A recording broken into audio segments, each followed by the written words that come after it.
요한일서 이제 3장 말씀을 함께 읽었는데요. 오늘 우리가 읽은 이 말씀 중에 요한이 강조하고 있는 용어가 있습니다. 특별히 여러 번 사용하고 있는 그 용어, 그것은 바로 하나님의 자녀라는 용어입니다. 오늘 본문에서만 이 하나님의 자녀라는 말이 3번 반복해서 사용되는 것을 볼 수가 있는데요. 먼저 본문 1절 말씀을 한번 보시겠습니다.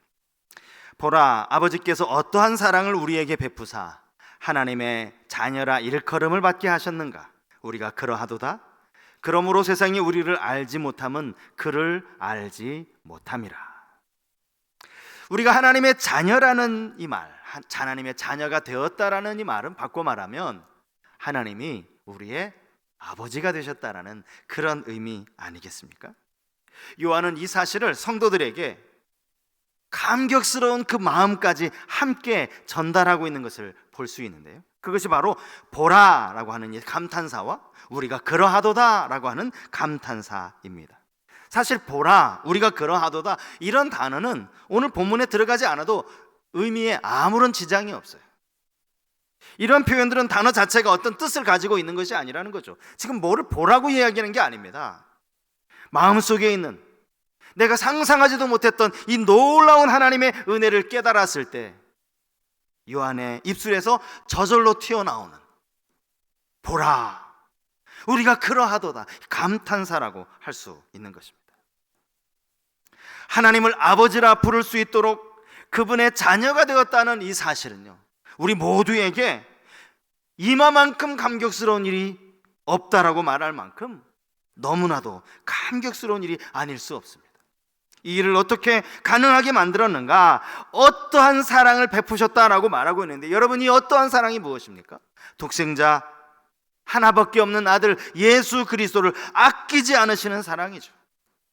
놀라지 않을 수 없는 사랑입니다. 그분을 십자가에 내어주시는 바로 그 사랑이라는 겁니다. 어떻게 하나님을 감히 아버지라 부를 수 있습니까? 여러분 기억하십니까? 제가 몇 번 설교 시간에 말씀을 드렸어요. 제가 신학교 다니면서 참 제 마음에도 감동이 되었던 그 이야기예요. 교수님이 그런 말씀을 하시더라고요. 당시에 뭐 요즘처럼 인쇄술이 발달하지 않아서 모든 성경은 베껴 쓸 수밖에 없었어요. 필사라고 하죠. 성경의 원본을 가지고 많은 사람들이 보기 위해서는 이 성경을 그대로 베껴 쓰는 이 필사자가 필요했습니다.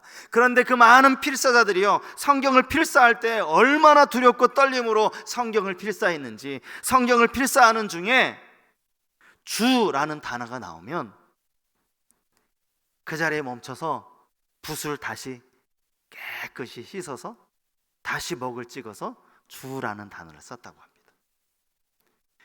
하나님, 여호와라는 단어가 나오면 붓을 씻는 게 아니에요.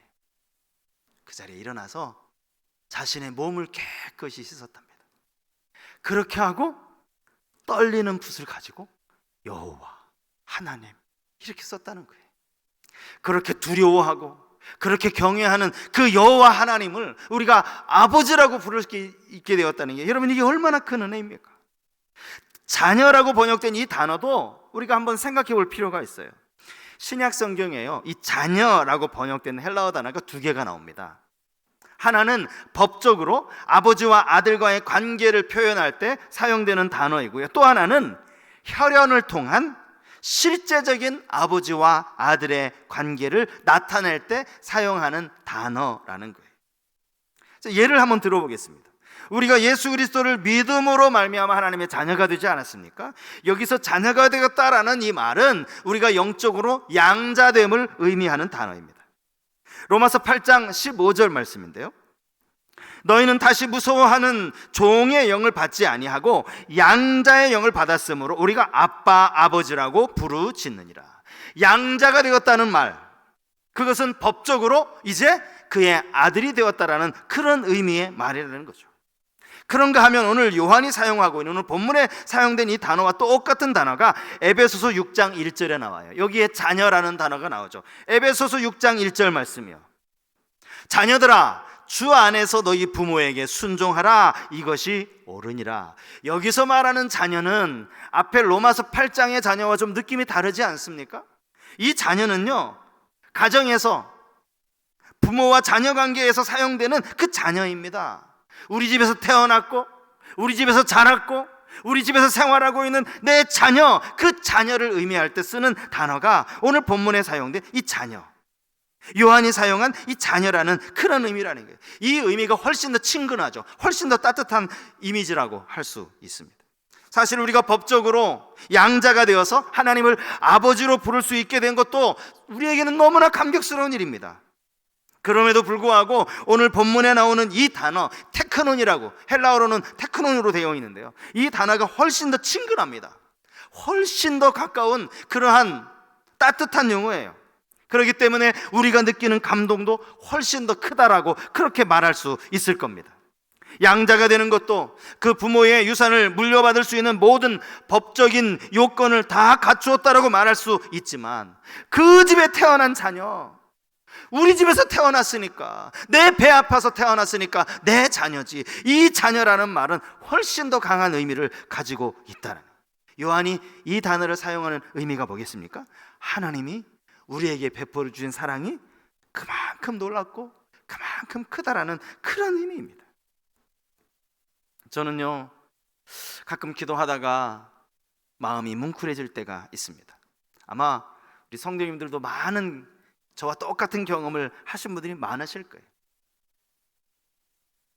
그때가 언제입니까? 아무렇지도 않게 기도하고 있는 제가 하나님을 아버지라고 부르고 있는 거예요.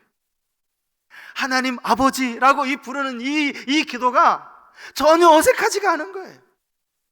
눈을 감으면 전능하신 하나님, 영광스러운 하나님, 이것이 아니라 네, 아버지 하나님, 하나님을 아버지라고 부를 때, 그렇게 부르고 있는 저의 모습을 발견할 때 갑자기 제 마음에 막 마음이 뜨거워지면서 감격이 밀려오는 거예요. 내가 이렇게 하나님을 아버지라 불러도 되나? 하나님이 정말 내 아버지시가 맞구나. 그런 마음이 깨달아지면서 사실 더 이상 기도를 하지 않고요, 하나님 아버지를 몇 번이고 반복해서 부를 때가 있어요. 그리고는 이렇게 기도를 하죠. 하나님을 아버지라 부를 수 있게 해주셔서 참 감사합니다. 여러분, 이게 감동 아닙니까? 산상수훈에서 주님이 이렇게 말씀을 하셨어요. 마태복음 6장 8절 말씀입니다.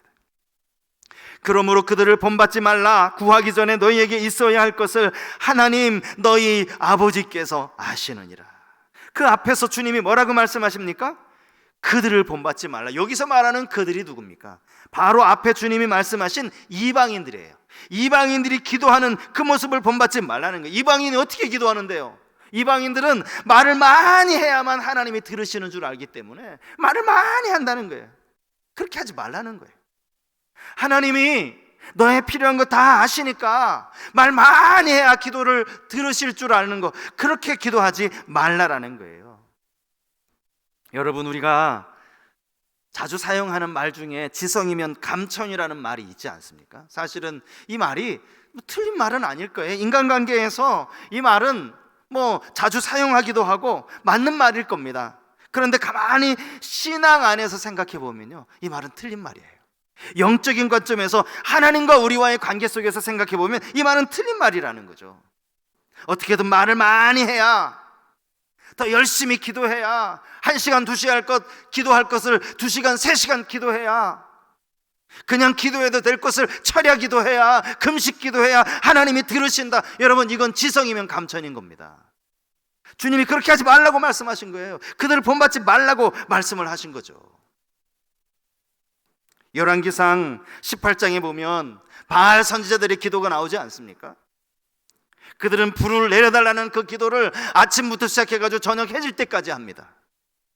여러분, 지성이면 감천이라고, 아니 아침부터 시작해가지고 하루 종일 기도하면 그 기도를 좀 들어줘야 되는 것 아닙니까?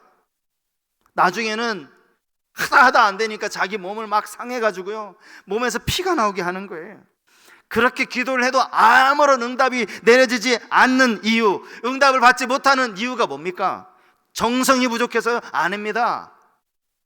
그들이 기도하는 그 바알이라는 신이 가짜이기 때문이죠. 거짓 신이기 때문입니다. 불을 내릴 만한 그런 능력이 없기 때문이죠.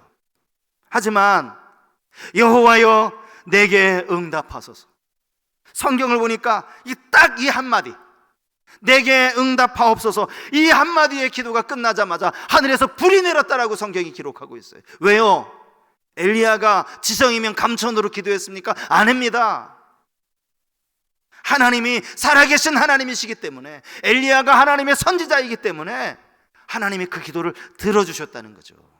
이게 하나님의 자녀가 갖는 특권이라는 거예요. 내가 하나님의 자녀라는 이 분명한 확신만 있으면 사실 우리는 우리 삶에 그냥 자질구레한 것들을 가지고 사실 하나님께 기도할 필요가 없을지도 모릅니다. 왜냐하면 이미 우리가 구하기 전에 우리에게 필요한 것을 주님이 다 알고 계신다고 그렇게 말씀하고 있기 때문이죠. 악한 자라도 자식에게 좋은 것을 줄 줄 아는 것, 이게 모든 부모의 마음 아니겠습니까? 하물며 사랑이 풍성하신 우리 아버지 하나님, 독생자까지 내어주신 그 하나님이 왜 자녀들에게, 당신의 그 택한 자녀들에게 좋은 것 주시지 않겠느냐고. 우리가 하나님의 자녀라는 이 확신을 갖는 것, 이건 너무너무나 중요합니다. 사도 요한은 여기에서 한 걸음 더 나아가죠. 오늘 본문 2절 말씀인데요.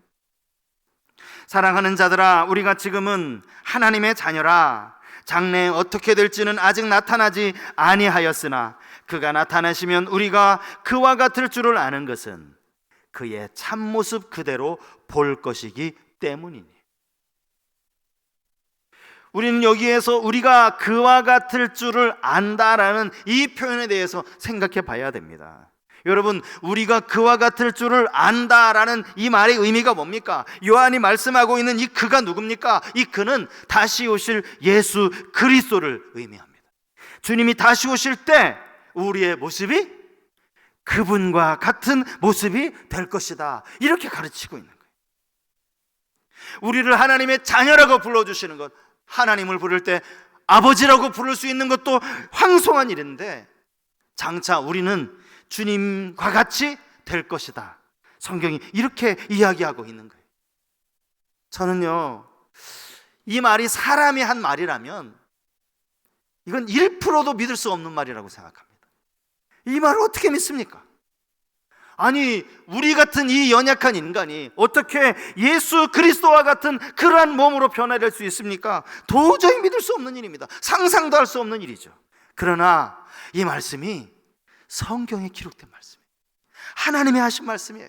성령의 감동함을 받은 사람들 가운데 특별히 사도 요한이 하나님께 받아서 기록한 하나님의 말씀이라는 거죠.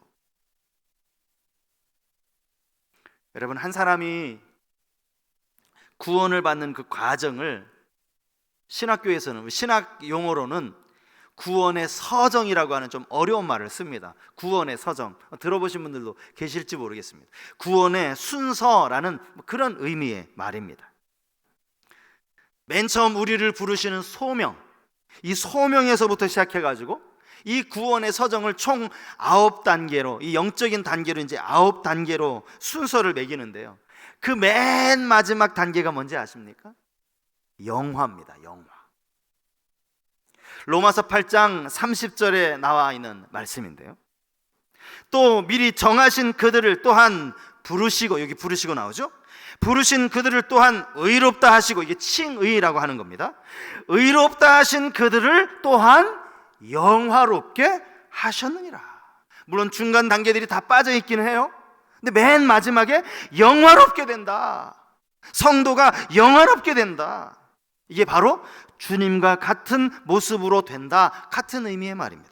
바울도 빌립보서 3장 21절 말씀에서 장차 믿는 자들이 어떻게 변화될 것인지를 이렇게 설명하고 있어요. 빌립보서 3장 21절 말씀이에요. 그는 만물을 자기에게 복종하게 하실 수 있는 자의 역사로 우리 낮은 몸을 자기 영광의 몸의 형체와 같이 변하게 하시리라. 우리 낮은 몸을 그리스도의 그 영광의 몸의 형체와 같이 변하게 하실 것이다. 사실 이게 어떻게 가능한 건지, 어떻게 해서 우리가 영화롭게 될 수 있다라는 말인지, 어떻게 주님이 가지셨던 그 영광의 몸의 형체로 우리가 변해낼 수 있다라는 말이지, 사실은 지금 우리의 생각으로는 상상도 할 수 없는 일입니다. 하지만 분명한 것은 성경 여러 본문에서 장차 이러한 일이 일어날 것이라고 분명하게 가르치고 있기 때문에, 우리가 하나님의 말씀이기 때문에 이 말씀을 신뢰할 수 있는 거예요. 주님은 분명히 다시 오실 거예요. 이 땅에 다시 오실 그때 우리는 주님과 같은 영광스러운 모습, 영화로운 모습으로 주님을 보게 될 것입니다. 이게 자녀가 누리는 특권이라는 거예요. 사도 요한이 이 두 가지를 말하고 있는 거예요. 너희 하나님의 자녀다.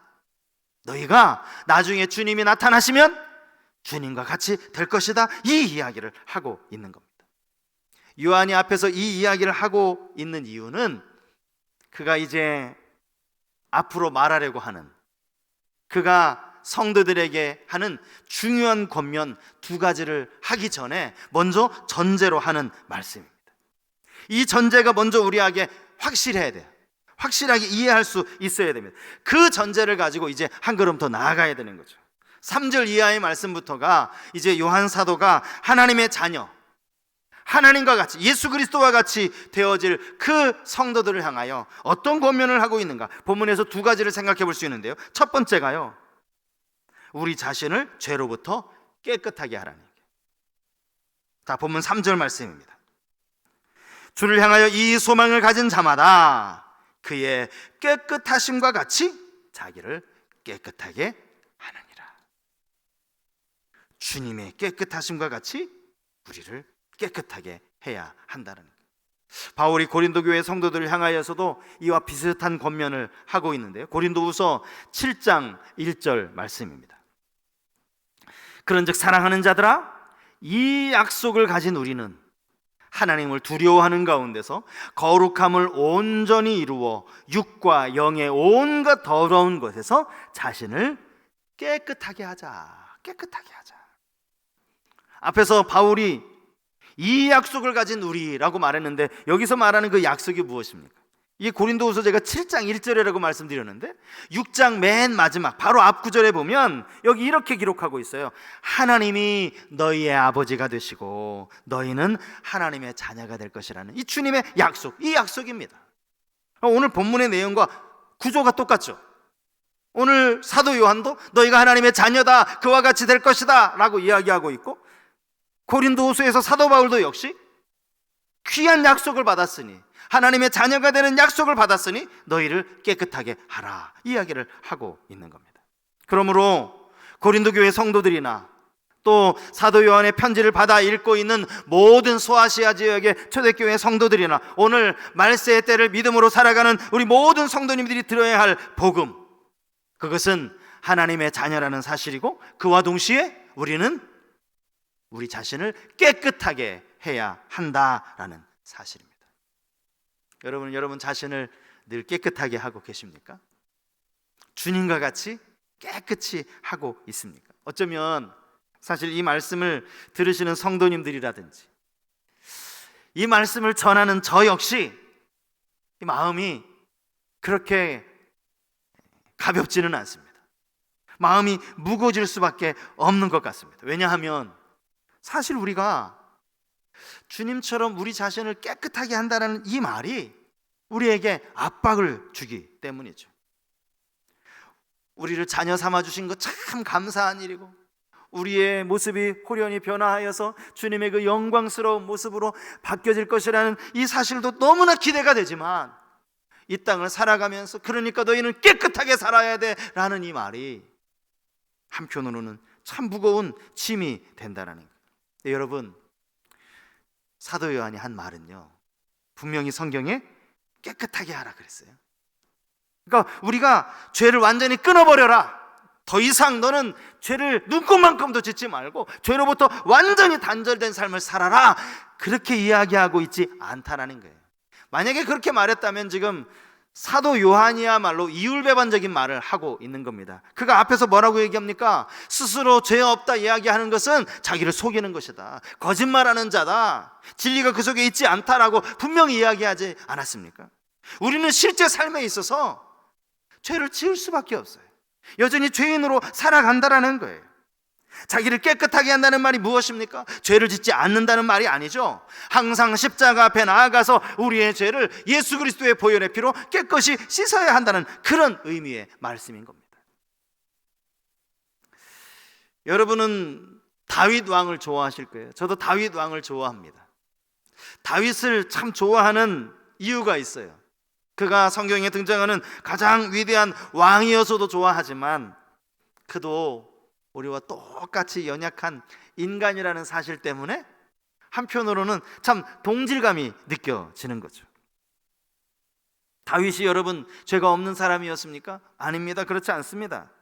그는 우리가 말로 꺼내기도 참 쉽지 않은 그런 무서운 죄를 지은 사람 아닙니까? 그가 시편 51편에서 자신의 죄를 회개하는 그런 시를 지어서 불렀어요. 시편 51편의 고백대로라면 그는 모태에서부터 죄를 가지고 태어난 사람이에요. 시편 51편 5절 말씀을 제가 쉬운 성경 본문으로 한번 가져와 봤는데요. 자, 쉬운 성경에는 시편 51편 5절을 이렇게 번역하고 있습니다. 그렇습니다. 나는 태어날 때부터 죄투성이었습니다. 어머니가 나를 임신했을 때부터 나는 죄인이었습니다. 이게 솔직한 다윗의 자기 고백이라는 사실입니다. 여러분 신약성경의 스데반의 설교를 보면요, 스데반이 이렇게 이야기하거든요. 하나님이 다윗을 가리켜서 내 마음에 합한 사람이다 라고 그렇게 말씀하셨다는 거예요. 어떻게 하나님이 보시기에 다윗이 당신의 마음에 합한 사람이 됩니까? 그가 죄가 없어서요? 아니라는 거죠. 그가 하나님의 마음에 합한 사람이 될 수 있었던 것, 그는 자신의 죄를 하나님 앞에 철저하게 회개했기 때문이라는 거예요. 그러므로 오늘 우리가 자기를 깨끗하게 한다는 것, 이 말은 우리가 날마다 십자가 앞에 나아가서 우리의 죄를 용서받고 우리의 모든 죄를 보혈로 깨끗이 씻는 것을 의미합니다. 혹 어떤 분들이 이런 생각을 하실지도 모르겠어요. 아니, 우리가 하나님 앞에 간절한 마음으로 진실된 마음으로 회개를 해도 또 한 주간 세상 살아가다 보면 아니 뭐 우리는 얼마나 많은 죄를 또 똑같은 죄를 그렇게 범하면서 한 주간을 보내는데 참 이게 뭐 하나님 앞에 부끄럽지도 않는지 늘 똑같은 죄를 회개하고 그리고 똑같은 죄를 반복해서 지으면 도대체 그게 회개가 무슨 의미가 있습니까? 그런 회개해야 합니까? 혹시 그렇게 질문을 하는 분들이 계실지 모르겠어요. 제가 그분들에게 역으로 말씀드릴 수 있습니다. 그렇기 때문에 회개해야 됩니다. 그렇기 때문에. 회개가 필요 없는 것이 아닙니다. 우리는 늘 똑같은 죄를 짓고 회개하고 나서 또다시 죄를 짓기 때문에 그래서 회개해야 하는 거예요. 사실 이렇게 죄를 짓는 것은 우리 모든 사람 어느 누구도 예외가 없지 않습니까? 그 위대한 복음을 위해서 자신의 생명까지도 아끼지 않았던 사도 바울 자신조차도 내 마음 안에서 죄의 법과 하나님하고의 끊임없이 싸운다, 그런 고백을 하지 않았습니까? 그래서 십자가 복음이 필요한 거죠. 그래서 회개가 필요한 것입니다. 우리는 어쩔 수 없이 죄를 지으며 살아가기 때문에 똑같은 죄를 어김없이 반복해서 짓기 때문에 회개가 중요하다는 거예요. 우리 죄를 자백하면 우리의 죄를 사하시고 모든 불의에서 우리를 깨끗하게 하실 것이라는 이 약속의 말씀이 있기 때문에 회개할 수 있는 거죠. 회개해야 하는 겁니다. 회개가 필요 없다라고 말하는 것은요, 예수님의 십자가도 필요 없다라고 말하는 것과 같은 말입니다. 물론 그렇게 10년, 20년, 30년이 넘도록 신앙생활을 해도 초신자 때 지었던 죄를 똑같이 여전히 짓고 있는다면 그건 분명히 문제가 되겠죠. 성도는 신앙의 성숙을 통해서 조금씩 죄로부터 멀어져야 하는 것이 맞습니다. 하나님이 원하시는 것이 사실 그것 아니겠습니까? 날마다 죄를 회개할 때마다 하나님 앞에 조금 더 가까이 나아가는, 죄와 조금 더 멀어지는. 바울은 믿음의 아들 디모데에게 보내는 편지에서 이런 권면을 했어요. 내가 하나님의 말씀과 기도로 거룩하여진다, 이렇게 말했습니다. 죄와 멀어지려면 하나님의 말씀, 기도가 필요하다는 거예요. 거룩은 하루아침에 이루어지는 것이 아니라는 거죠. 죄는 하루아침에 단칼에 베어버릴 수 있는 것이 아니라는 겁니다. 끊임없이 말씀을 가까이 하는 거예요. 요즘같이 참 이 코로나로 외출도 어렵고 여행도 어려운 이 시기에 가까이에서 하나님의 말씀을 읽는 거예요. 영적으로 깨어서 기도하는 거예요. 그러므로 우리가 조금씩 자라갈 수 있다는 거예요. 조금씩 주님을 닮아갈 수 있다라는 거죠. 조금씩 깨끗해질 수 있다라는 겁니다. 사랑하는 성도 여러분, 날마다 우리의 죄를 회개함으로 우리 자신을 깨끗하게 하시는 그런 성도님들이 되실 수 있길 바랍니다. 그리고 더 나아가서 죄를 미워하고 기도와 말씀으로 거룩하게 되는 그런 은혜가 있기를 주님의 이름으로 축복합니다. 요한이 하나님의 자녀들에게 주는 또 하나의 권면이 있어요. 두 번째 권면이 오늘 본문에 나오는데요, 그것은 형제를 사랑하는 것입니다. 자, 보면 10절 말씀을 한번 보시겠습니까? 이러므로 하나님의 자녀들과 마귀의 자녀들이 드러나나니 무릇 의를 행하지 아니하는 자나 또는 그 형제를 사랑하지 아니하는 자는 하나님께 속하지 아니하니라. 사실 이 본문을 읽으면 요한이 지금 앞에서 이야기한 것과 좀 내용이 다르지 않나, 그렇게 생각하실 수도 있어요. 왜냐하면 요한 사도가 이미 앞에서 설명한 게 뭡니까? 막 감격스럽게 설명한 게 뭐예요? 너희가 하나님의 자녀라, 어떠한 사랑을 베푸사 우리를 하나님의 자녀가 되게 하셨는지 아니? 라고 이야기를 해놓고 오늘 10절에 보니까 하나님의 자녀만 있는 것이 아니라 마귀의 자녀도 있는데 이렇게 하면 너희는 하나님께 속하지 않았다. 하나님께 속하지 않았다라는 말은 뭡니까? 마귀에게 속했다는 거예요. 하나님의 자녀, 마귀의 자녀, 이 둘밖에 없다라는 거예요. 다른 것은 없습니다. 중간지대가 없어요. 사실 이것은 영적인 의미이기 때문에 중간이 없다라는 말이 맞아요. 하나님께 속하지 않으면 마귀에게 속한 것이죠. 그런데 그 기준이 오늘 본문에 두 가지로 제시를 하고 있는 거예요. 의를 행하지 않는 자, 그리고 그 형제를 사랑하지 않는 자입니다. 이들은 하나님께 속하지 않았고 하나님의 자녀가 아니라고 그렇게 이야기를 하는 거예요. 사실 이 두 말은요, 형제 사랑을 강조하는 말이라고 할 수 있어요. 의를 행하지 않는 것, 이게 바로 형제를 사랑하지 않는 것이기 때문입니다. 사람과의 관계 속에서 행해지는 의가 뭡니까? 그게 사랑이라는 거죠. 사랑. 11절 말씀에도 보면 다시 한번 서로 사랑할 것을 강조하고 있는 그런 말씀이 나옵니다. 어떻게 보면 이 말씀은 이미 하나님의 자녀가 되었는데 너희 이렇게 안 하면 다시 마귀의 자녀 될 거야, 그런 의미의 말은 아닐 겁니다.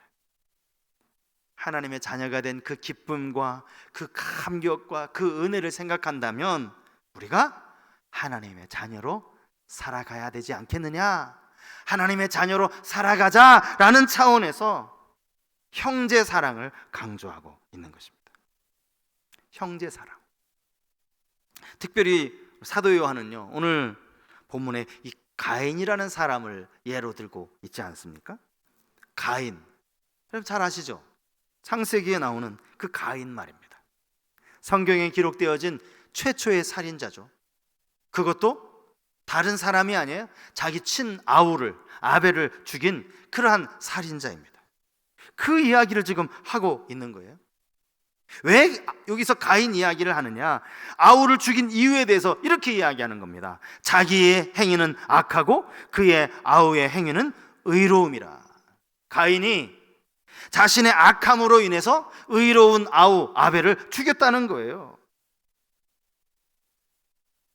사실 이 말씀이 오늘 이 시대에 우리에게 이렇게 썩 와닿지는 않을 수 있습니다. 요즘이야 뭐 가끔 이제 뉴스에 보면 이런 뉴스가 종종 나오기는 합니다만, 과거에도 그렇고 또 요즘 시대에도 아무 죄도 없는 그 동생을 친형이 이렇게 죽이는 일은 사실은 쉽지 않은 일이기 때문입니다. 근데 왜 여기서 요한이 이 가인의 예를 들었을까라는 것이죠. 문제는 가인의 마음속에 가지고 있었던 시기심이라는, 시기심. 가인이 아벨을 왜 죽였습니까? 결과적으로는 그 마음의 동기가 시기심으로부터 시작이 됐기 때문이라는 거예요. 형제 사랑의 가장 큰 걸림돌, 이게 바로 시기심이라는 거예요. 믿는 성도 안에도 시기심이 있을 수 있습니다. 형제들 안에 시기심 얼마든지 있을 수 있잖아요. 가족 안에서도 시기심이 있을 수 있어요. 교회 안에도 시기심이 있을 수 있습니다. 어떤 사람이 신앙이 막 열심인 것처럼 보이면 은근히 우리 마음 안에 시기심이 생길 수 있다는 거예요. 이 시기심이 결국 자기 안에서 조절되지 못하니까 자기 친동생을 죽이는 결과를 가져왔다라는 거예요. 여러분, 이 시기심이 얼마나 무서운가 하면요, 사울이 다윗을 죽이려고 했던 동기도 사실은 시기심에서부터 시작된 겁니다. 사무엘상 18장 8절 이하의 말씀이 이렇게 기록이 되어져 있어요. 사울이 그 말에 불쾌하여 심히 노하여 이르되 다윗에게는 만만을 돌리고 내게는 천천만 돌리니 그가 더 얻을 것이 나라 말고 무엇이냐 하고 그날 후로 사울이 다윗을 주목하였더라. 여기 주목한 게 뭡니까? 다윗을 죽일 마음을 갖게 되었다는 거예요. 여인들의 노래 때문이에요. 여인들이 확 노래를 하면서 사울은 천천이고 다윗은 만만이다라는 그 노래소리를 듣고 나서 사울의 마음속에 시기하는 마음이 생긴 거예요. 형제를 사랑하지 못하게 만드는 것, 그것이 가만히 우리 내면을 들여다보면 우리 안에 있는 시기심 때문일 수 있다라는 거예요. 시기심은요, 저 같은 목사라든지 또 신앙생활을 오래 하신 분들이 갖기 쉬운 마음일 수 있어요. 왜냐하면 그래도 내가 목사인데 저 평신도 집사님이 어떻게 나보다 저렇게 기도를 잘하지? 나보다 저렇게 전도를 열심히 하지? 이런 마음에 시기심이 생길 수 있다는 거예요. 아니, 내가 이래봬도 장로인데, 내가 이래봬도 권사인데, 이제 믿은 지 얼마 안 되는 저 사람이 저렇게 왜 이렇게 열심히 하지? 마음에 시기심이 찾아올 수 있다라는 거예요. 혹 우리 안에 이런 시기심이 있지는 않은지 성령께서 우리 자신을 깊이 돌아보게 하는 그런 은혜가 있기를 바랍니다.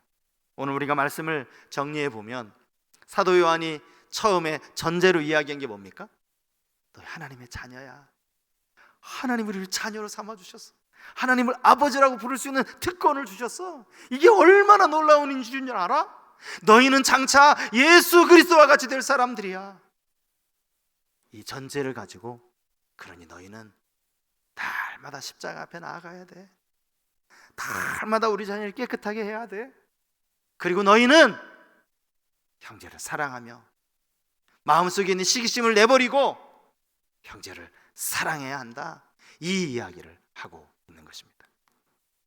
오늘도 하나님의 자녀답게 신자답게 살아가시는 우리 모든 성도님들 되실 수 있길 바랍니다.